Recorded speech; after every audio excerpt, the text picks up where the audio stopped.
Police ने उल्टा पीड़ित पक्ष के ही 35 लोगों पर केस दर्ज कर दिया। चंदौली में एक डॉक्टर पर मरीज की जिंदगी से खिलवाड़ करने का आरोप लगा है। आरोप है कि डॉक्टर अपने ड्राइवर को भी ऑपरेशन थिएटर में ले जाते हैं और बाकायदा ड्राइवर से मरीज का ऑपरेशन करवाते हैं। सीएमएस ने मामले की जांच की बात कही है।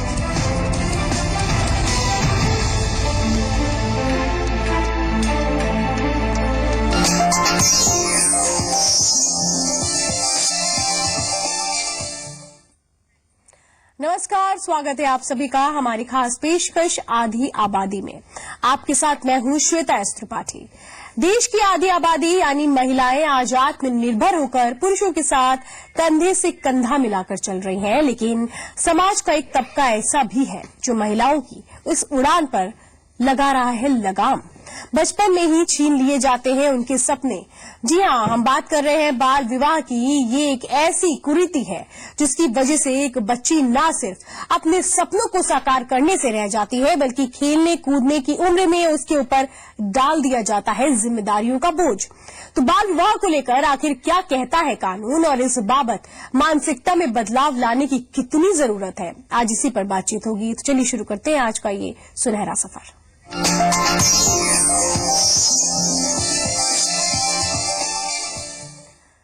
तो बाल विवाह पर क्या कहता है हमारा कानून और इस कुरीति का क्या असर पड़ता है आधी आबादी पर, चलिए आपको दिखाते हैं। सबसे पहले ये रिपोर्ट।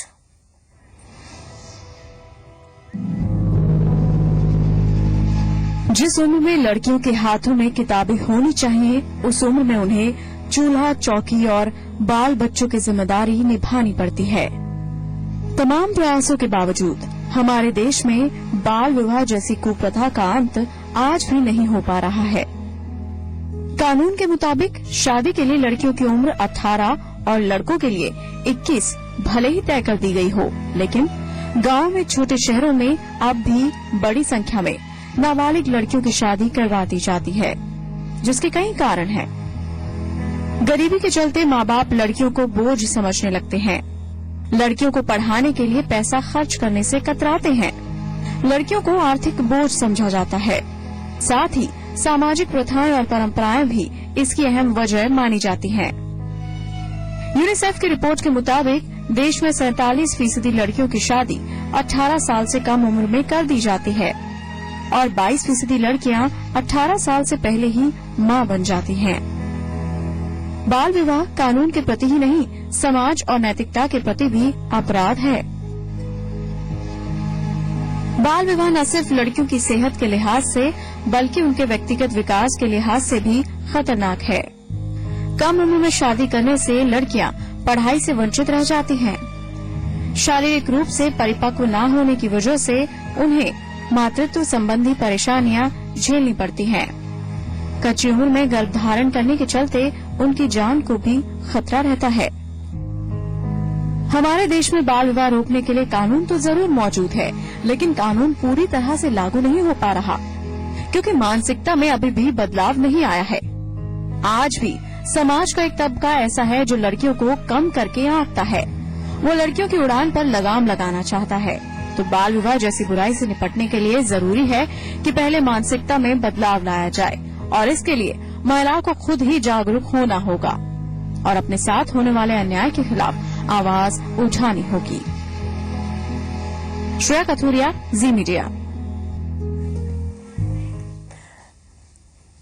तो बाल विवाह से जुड़े सामाजिक और कानूनी पहलुओं पर बातचीत करने के लिए हमारे साथ दो खास मेहमान हैं। नोएडा स्टूडियो से हमारे साथ हैं सामाजिक कार्यकर्ता विमला बाथम और भोपाल से आशा शुक्ला जी हैं, जो कि बर्कतुला यूनिवर्सिटी के महिला अध्ययन केंद्र की एचओडी हैं। आप दोनों का ही बहुत बहुत स्वागत है।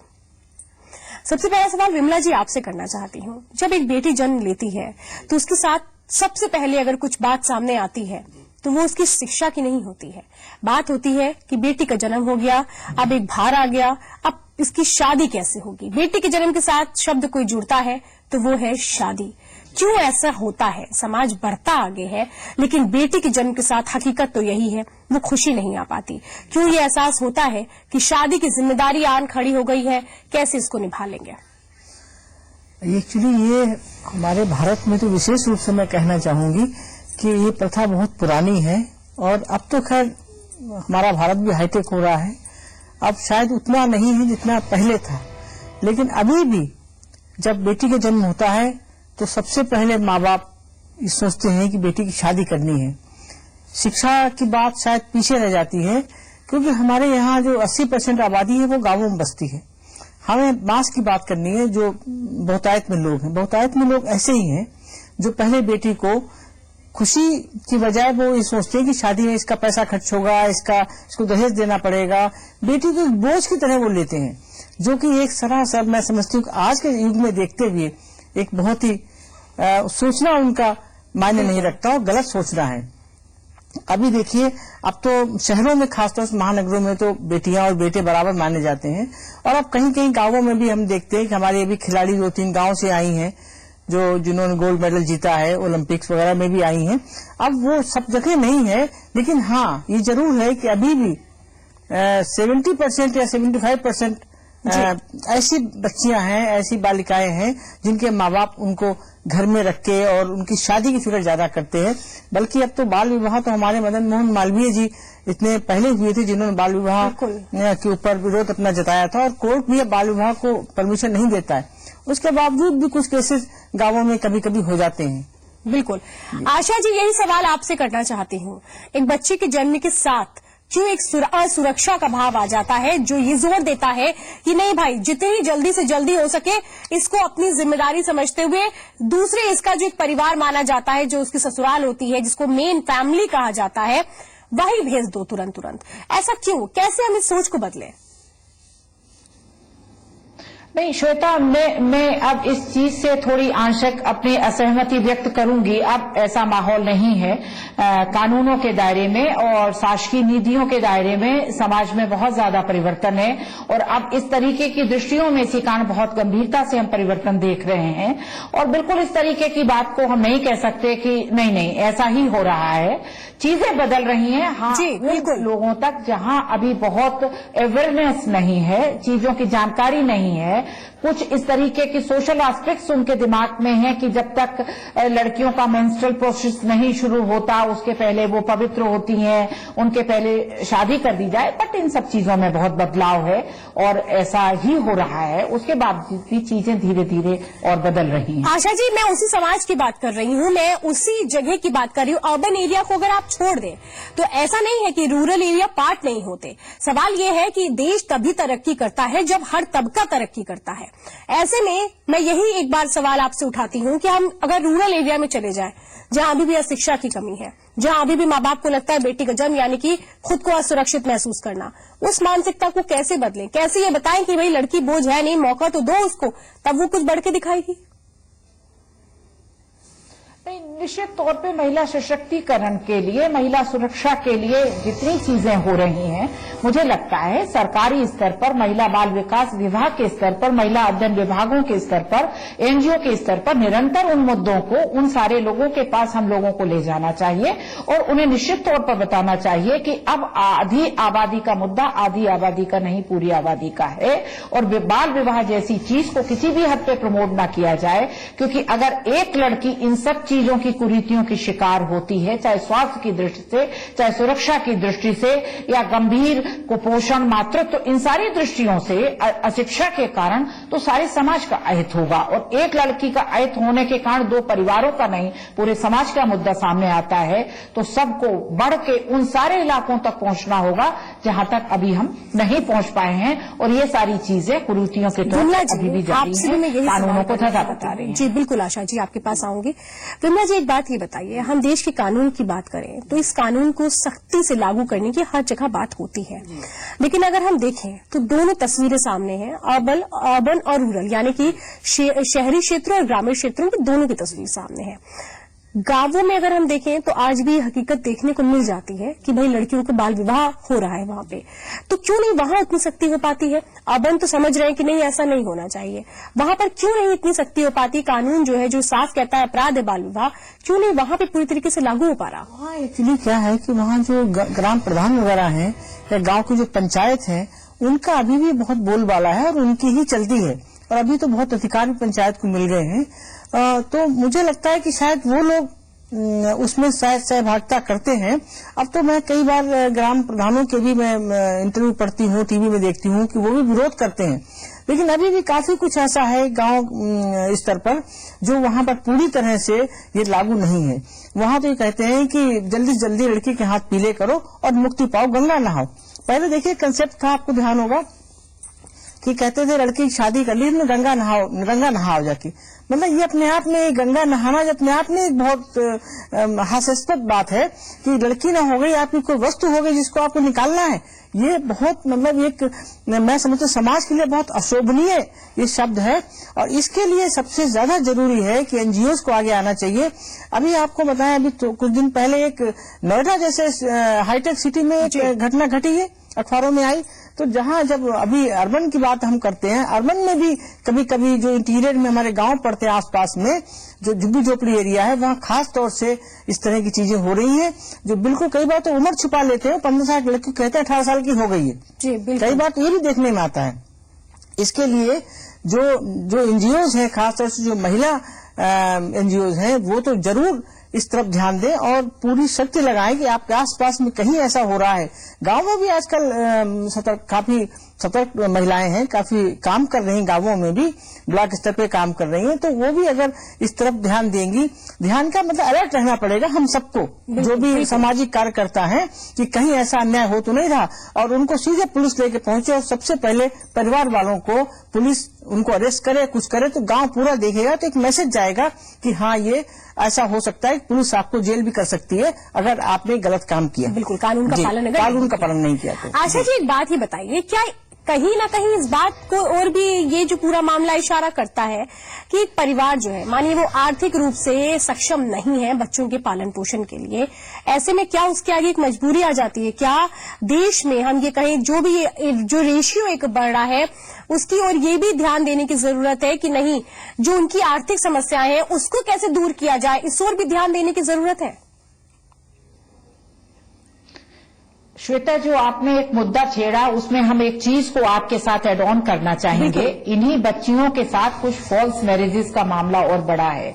जब मैं ह्यूमन ट्रैफिकिंग के एरिया में काम कर रही थी तो गरीब बच्चियों के साथ, स्पेशली आदिवासी इलाके में, ये बात रिकॉर्ड में आई, ध्यान में आई कि जो गरीब बच्चियां हैं, गरीब माता पिता हैं, उनको रिच स्टेट्स के लोग, जहां पे लिंगानुपात घटा है, वो लोग उन लड़कियों को पैसा देके एक तरीके से शुद्ध हिंदी में खरीद करके, बट शादियों का नाम देके, विधवत पंडित होते हैं, विधवा शादियां होती हैं, उन बच्चियों को ले जाते हैं।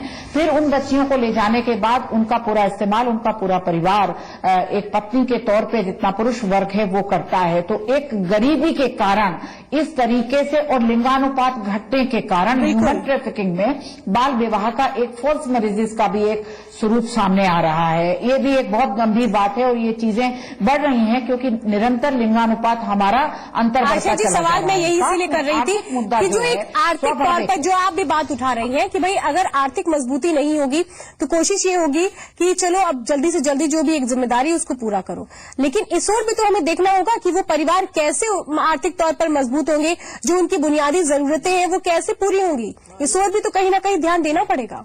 इसके लिए मैं नहीं, कहीं ना कहीं इनकम जनरेटिंग ग्रुप्स हों, कहीं ना कहीं सेल्फ हेल्प ग्रुप्स के माध्यम से इन चीजों को बढ़ावा मिल रहा है। परिवार में शासन की तमाम योजनाएं हैं जिसमें बच्चियों को बहुत लाभान्वित किया जा रहा है, उनके पैदा होने से लाख तक। अगर जो लोग थोड़ा अवेयरनेस वाले लोग हैं उन सारी योजनाओं का लाभ लेते हुए कहीं ना कहीं in self groups, income generating groups के भी साथ जुड़ें तो अपनी आर्थिक स्थितियों को मजबूत करने में स्वयं अपनी पहल कर सकते हैं, शासन का लाभ लेके, और आगे जाके उन सारी समस्याओं को स्वयं काउंटर कर सकते हैं। क्योंकि हर चीज का ये हल नहीं है कि हम तमाम चीजों का निदान तो कर लेंगे, बस गरीबी के कारण, आर्थिक समस्या के कारण लड़की की शादी हम जल्दी कर देंगे, जैसे कोई बोझ हो और कोई बला हो कि हम टाल दें। आशा जी, मैटर तो यही है ना कि आखिर वजह जो है, अगर हम एक वजह देखें आशा जी, तो आशा जी वजह तो यही बन रही है ना कि अगर हम एक तरह से देखें अगर, तो एक परिवार जो आर्थिक तौर पर सक्षम भी नहीं है, बहुत सारे फैक्टर्स है, लेकिन ये भी तो एक बहुत बड़ा फैक्टर है कि आखिर फिर वो ज्यादा ये समझने लगते हैं कि नहीं, जिम्मेदारी हम दूर करें। ऐसे में क्यों नहीं इस ओर भी ध्यान दिया जा रहा है कि गरीबी को थोड़ा उनकी दूर किया जाए, ताकि सोच तो बदले ही, लेकिन एक तरह से उनके पास उनको एक हथियार भी मिले लड़ने के लिए। इस पर चर्चा आगे भी करूंगी आपसे कि और क्या क्या वो तरीके हो सकते हैं समाज में, ताकि जो एक बाल विवाह करने की जो स्थिति आ जाती है, जो सोच हो जाती है, सोच भी बदले, स्थिति भी बदले, दशा भी बदले और दिशा भी बदले। इस पर भी बात करेंगे, जल्द लौटते हैं।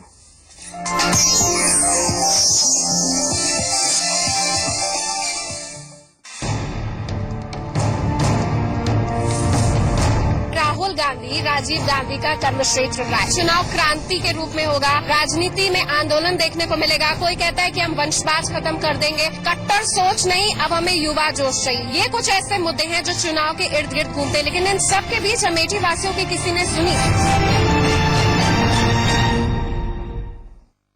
Eon, the future of LED lighting. Let's energize our savings with lower energy consumption. Eon LED lighting, energizing smiles. भाग दौड़ भरी जिंदगी, थकना मना है, इसलिए मेरा भरोसा रिवाइटल, सिर्फ रिवाइटल। जियो जी भर के।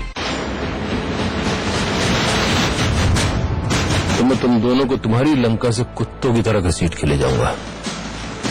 अगर जिगर की जगह जिगर है और जिगर में दम है तो रोक ले आगे।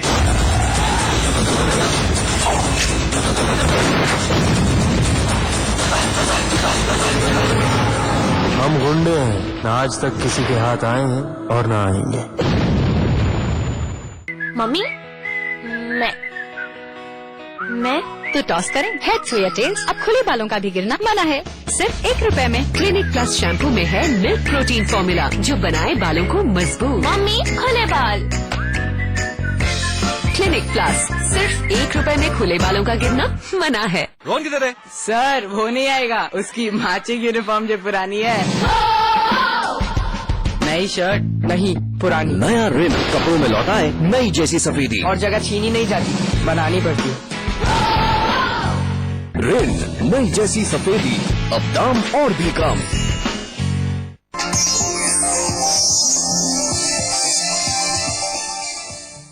तो बात आज हम कर रहे हैं बाल विवाह की। आज भी हमारा देश जो कह रहा है 21वीं सदी में जाने की बात करता है, लेकिन तभी भी बाल विवाह का दंश हमें देखने को मिलता है। लेकिन इसकी वजह क्या है, ये समझना भी जरूरी है। खास मेहमान विमला बाथम जी भी हमारे साथ हैं और भोपाल से आशा शुक्ला जी भी हैं।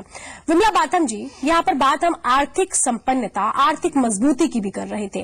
किस तरीके से एक तरह से परिवारों को आर्थिक मजबूती उन परिवारों को दी जाए जो ये समझते हैं कि नहीं, आर्थिक तौर पे मजबूत है, अगर पहले नहीं कर पाए तो फिर आगे कैसे करेंगे, कैसे हम उनको आर्थिक मजबूती दें? देखिए, एक आर्थिक पहलू बहुत ही अहम पहलू, इसको भी हम इग्नोर नहीं कर सकते। मध्यम वर्ग में ज्यादातर होता है कि भाई पैसा नहीं, एक पैसा जोड़ के बेटी के लिए दहेज बनाते हैं और शादी करते हैं माँ बाप। वो एक पहलू है आर्थिक रूप से। लेकिन मेरा अपना मानना ये है कि जो बेटियां हमारी हैं, सबसे पहले अगर हम उनको आर्थिक रूप से संपन्न बना दें, उनको अपने पैरों पर खड़ा कर दें। आज इस युग में बहुत जरूरत है कि हर बेटी अपने पैरों पर खड़ी हो। तो देखिए, शादी और दहेज ये दोनों समस्याएं स्वतः ही हल हो जाएंगी। जब लड़की अपने पैरों पर खड़ी है तो देखिए उसके रिश्ते भी अपने आप आएंगे और दहेज की मांग कम होगी। ये ज्यादातर ये होता है कि जो हम लोग, हमारी जो माँ बाप की सोच होती है कि बेटी की शादी करनी है, कभी माँ बाप नहीं सोचते। सबकी बात नहीं कर रही हूँ मैं, बिल्कुल कुछ लोगों की बात कर रही हूँ कि भाई इसके तो हाथ पीले करने हैं और पढ़ लिख के ज्यादा क्या करना है। ऐसा नहीं होना चाहिए। मेरी सब जो इस तरह के माँ बाप सोच रखते हैं, उन सबसे मेरी आपके माध्यम से गुजारिश है, प्रार्थना है कि वो जो है अपने बच्चों के ऊपर इस तरह कोई चीज ला देना। अगर बेटी पढ़ने लिखने में होशियार है तो उसे जरूर अच्छी नौकरी के लिए प्रेरित करें, अच्छे बिजनेस के लिए प्रेरित करें। छोटे छोटे काम से भी आगे जा सकती हैं बच्चियां, ऐसी बात नहीं है, और अपने पैरों पर खड़ी हो सकती हैं। तो देखिए, अपने आप शादी की समस्या नहीं रह जाएगी। फिर बिल्कुल बिल्कुल सही बात। क्या होगा कि वो अपने आप उनके रिश्ते आएंगे और अच्छे रिश्ते आएंगे। एक तो ये कि सबसे पहले महिला का आर्थिक रूप से सशक्तिकरण होना बहुत आवश्यक है जी। इस पे मैं विशेष रूप से जोर देती हूँ कि अगर आर्थिक रूप से सशक्त महिला है तो आधी समस्याएं, क्या मैं समझती हूँ, 80% समस्या जो महिला की आज दहेज उत्पीड़न है या सेक्सुअल हेरेसमेंट है, कुछ भी है, काफी कुछ ये अपने आप हल हो जाएगा।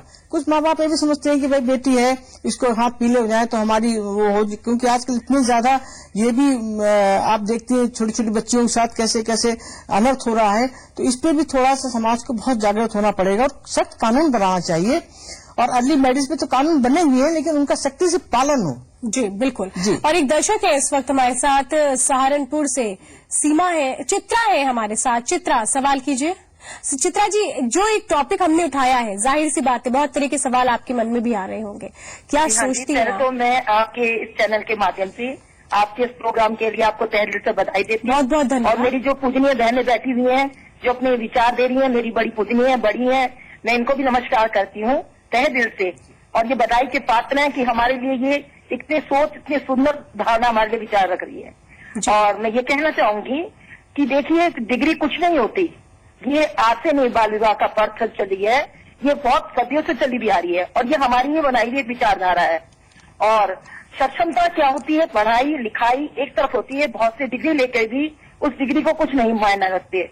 मैं चाहती हूँ कि बच्चों को बचपन से ही, यानी कि 3 साल के एक बच्चे को, एक छोटी सी बच्ची को, उसको घर के आचार विचार या सभ्यता या मर्यादा, यानी कि उसको संस्कारों में उसके घोल मिलके माँ का डालने का पूरा कर्तव्य बनता है। उसे समाज से लड़ने के लिए पूरा हौसला देना बनता है। यानी कि उसको बचपन से पढ़ाई के साथ साथ, पढ़ाई जो है वो सामाजिक है, वो हमारी विचारधारा को आगे के लिए तय करती है, पर आध्यात्मिक सामाजिक तौर पर हमें लड़ने के लिए बचपन से उजागर किया जाए और बोल्ड बनाया जाए बच्चियों को, तो मैं समझ सकती हूँ कि बच्चियां अपने आप को खुद संभाल सकती है। एक स्त्री अकेले ही बहुतों को संभाल सकती है। चलिए, बहुत बहुत धन्यवाद, आपने अपनी राय रखी। आशा जी, यहाँ सवाल ये तो है ही है कि एक जो लड़की है उसको सशक्त किया जाए, अपने पैरों पर खड़ा किया जाए, लेकिन एक सवाल ये भी बहुत जरूरी है कि जो वो माँ बाप जो ये सोचते हैं नहीं लड़कियां पैदा हुई जल्लाओ शादी पहले कर देते हैं, कैसे उनको ये समझाया जाए कि नहीं, मौका तो दो, उसके बाद अगर जो भी है एक मौका उनको जरूर मिलना चाहिए। कैसे हम इस चीज को समझाएं? इसके लिए किस तरीके के मोटिवेशनल प्रोग्राम्स होने चाहिए, अवेयरनेस प्रोग्राम्स होने चाहिए? श्वेता, आप बिल्कुल ठीक कह रही हैं। देखिए, माता पिता और बच्ची के बीच में सिर्फ एक पीढ़ी का अंतर है। हम ही बच्चियां हैं कभी, और हम ही माता पिता हैं, और हम ही कभी बुजुर्ग हैं। जब हम सब, हमारा पूरा शासन और समाज के जिम्मेदार लोग, इस एरिया में काम करने वाले लोग ये बीड़ा उठा लें कि हम उस वर्ग तक जिनको इन योजनाओं की, इन मुद्दों की, कैसे लड़कियों को शिक्षित करें, कैसे लड़कियों को सशक्त करें, कैसे उनमें आर्थिक संपन्नता भरें और सबसे ज्यादा आत्मिक सशक्तिकरण भरें, ये कैसे उस परिवार में भर सकते हैं, कैसे उन बच्चियों तक उसको ट्रांसफॉर्म कर सकते हैं, ये सारी बातें जब सब मिलजुल के पूरी जिम्मेदारी से करेंगे, अपनी हिपोक्रेसी भूल के, दोयम दर्जे के चरित्रों को भूल के जब ईमानदारी से प्रयास होंगे, तो इनमें निश्चित तौर पर कमी आएगी। कानून है, शासकीय योजनाएं हैं, लोग काम कर रहे हैं, लेकिन सब तक पहुंच नहीं हो रही और जागरूकता नहीं हो रही। पेरेंट्स नहीं समझ पा रहे। पेरेंट्स बिल्कुल, कैसे समझा जाए, यही तो एक बहुत बड़ा मसला भी यहाँ पर। विमला जी, आपको क्या लग रहा है, कैसे माँ बाप ये समझें कि नहीं, एक मौका दो और उसके बाद कहीं न कहीं उनको अपने पैरों पर खड़ा करने की एक हिम्मत तो जताई जाए? मुझे लगता है कि माँ बाप की काउंसलिंग भी बहुत जरूरी है। जो एनजीओ में काम करते हैं, वो अगर माता पिता को ये जानकारी हो जाए, मतलब जानकारी का अवेयरनेस हो जाए, जानकारी सबको होती है लेकिन वो इस जानकारी को लेना नहीं चाहते हैं। अगर उनके अंदर अवेयरनेस है, तो जो अभी हमारी दर्शक ने जो बताया है वो कि बचपन से ही बेटी के अंदर ऐसे संस्कार डाले जाएं कि तुम किसी से डरो नहीं, अगर अन्याय कहीं हो, ये अर्ली मैरिज भी अन्याय है बेटी के साथ में। तो अगर अर्ली मैरिज हो रही है, तो अगर 14-15 साल में हो रही, तो बच्चियां समझदार हो जाती हैं, वो स्वयं विरोध करने की स्थिति में आ जाएं, ऐसा उनके साथ, ऐसा उन्हें शिक्षा देनी चाहिए। जी, सबसे पहले हमें माँ, जो पहली शिक्षक होती है, सबसे पहले माँ को हमें ट्रेन करना पड़ेगा, हर माँ को, कि वो अपनी बच्ची के साथ अन्याय ना करे और पूरी तरह मानसिक रूप से बच्ची का ऐसा लालन पालन करे कि बच्ची ना कहने की स्थिति में अपने परिवार वालों को हो सके कि नहीं, अभी हमारी उम्र नहीं, हम शादी नहीं करेंगे, हम पढ़ना चाहते हैं या हम कुछ करना चाहते हैं। बिल्कुल बिल्कुल। और सवाल ये भी उठ जाता है कि कहीं ना कहीं वो जो आवाज है जिसको दबाने की कोशिश होती है उसको उठाया जाए, और ये भी बहुत समझने की जरूरत है जिस बेटी का बाल विवाह करके उसके भविष्य को संवारने की कोशिश हो रही है, दरअसल उसका भविष्य संवर नहीं रहा है और बिगड़ ही रहा है। बहरहाल आप दोनों एक खास मेहमान हमारे साथ जुड़ी, इसके लिए बहुत बहुत धन्यवाद। तो आधी आबादी के जरिए हम लगातार यही उम्मीद करते हैं कि इस कार्यक्रम के जरिए एक जागरूकता बढ़ेगी और जो एक समाज मुश्किलें देखता है, बाल विवाह जैसे आज हमने बात की, वो कम से कम कुछ हद तक तो दूर हो। आज के लिए बस इतना ही, मुझे दीजिए इजाजत, नमस्कार।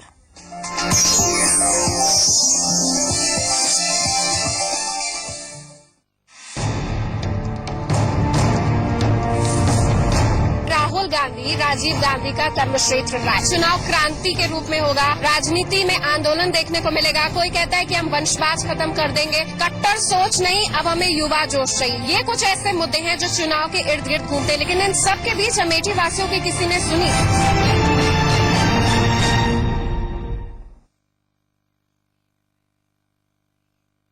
कट्टर सोच नहीं, युवा जोश। मैं हसीबा अमीन, राहुल गांधी जी की इस युवा सोच से जुड़ी एक युवा कांग्रेस कार्यकर्ता।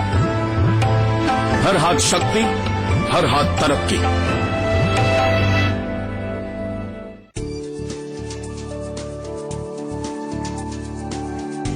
उत्तर प्रदेश सरकार की विशेष पहल बैटरी मोटर सौर ऊर्जा चलित रिक्शा योजना। इस बेमिसाल योजना का उद्देश्य प्रदेश के मेहनतकश पारंपरिक रिक्शा चालकों को राहत देना है। बैटरी मोटर सौर ऊर्जा से चलने वाली अत्याधुनिक रिक्शा का मालिकाना हक देना है। अगर आप कोई अपना पारंपरिक रिक्शा चलाते हैं, प्रदेश के किसी भी नगर निकाय में पंजीकृत हैं और उस नगर निकाय के मूल निवासी हैं, तो उन्हें मिलेगा प्रदेश सरकार की ओर से बैटरी मोटर सौर ऊर्जा चलित रिक्शा का अधिकार। बेहतर रोजी और इज्जत पाएं, कम मेहनत में अधिक कमाएं। नॉर्थ ईस्ट वेस्ट साउथ, रफ्तार का सफर, हर धारदार खबर देखिए नॉन स्टॉप इंडिया, सुबह 10:30 बजे, दोपहर 3 बजे और रात 8 बजे श्री उत्तर प्रदेश उत्तराखंड पर। अपना प्रदेश अपना देश। प्रायोजक है क्विकनिक, तंबाकू चबाने से आजादी, KEI wires and cables, Mahindra Centuro, it's great to be me और इयॉन इलेक्ट्रिक।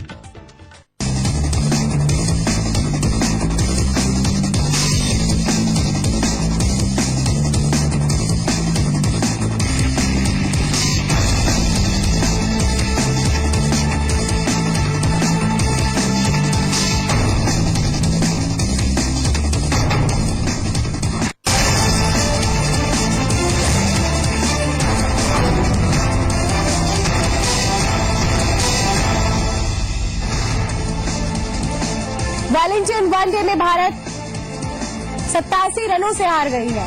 न्यूजीलैंड ने सीरीज 4-0 से जीत ली है। ऐसा पहली बार हुआ है जब टीम इंडिया को न्यूजीलैंड को इतनी बड़ी शिकस्त का मुंह देखना पड़ा है।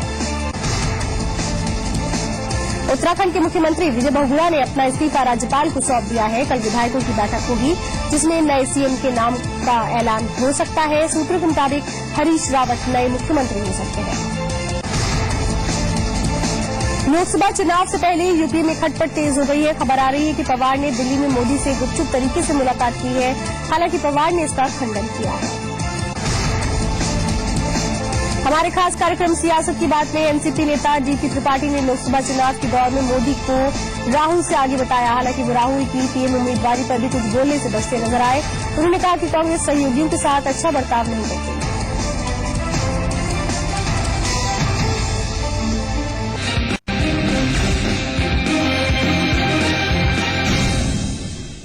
नमस्कार, आपकी आवाज को समझने, सुनने और आपके जनप्रतिनिधियों तक पहुंचाने के लिए मैं पहुंच चुकी हूं यहाँ की सबसे वीवीआईपी कॉन्स्टिट्यूएंसी अमेठी में। जी हां, अमेठी राजनीति का अगर 1% भी किसी को ज्ञान है तो उससे अमेठी के बारे में पूछिएगा। यहाँ का बच्चा बच्चा अमेठी का इतिहास बता देगा और ये बोलेगा कि राहुल गांधी राजीव गांधी का कर्मक्षेत्र रहा है। लगभग 1 दशक से अमेठी की जनता ने अपना विश्वास राहुल गांधी में जताया है, लेकिन लोकसभा चुनाव करीब है।